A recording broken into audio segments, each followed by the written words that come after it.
टमाटर तो लेने से ही रहा बंदा, 400 रुपए किलो, मुर्गी से ज्यादा महंगा टमाटर है। करना चाहिए ना गवर्नमेंट तो ऐसे ही बैठी है, कुछ सोचना चाहिए गवर्नमेंट को तो।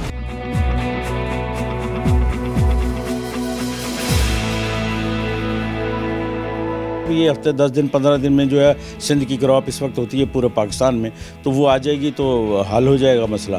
तो अभी कोई सूरत हाल और नज़र नहीं आ रही, सर्दी पड़ रही है और 15 दिन का हम कह रहे थे, मुझे लगता है अब दिसंबर के वस्त तक जाके कीमतें जो हैं वो नॉर्मल होंगी।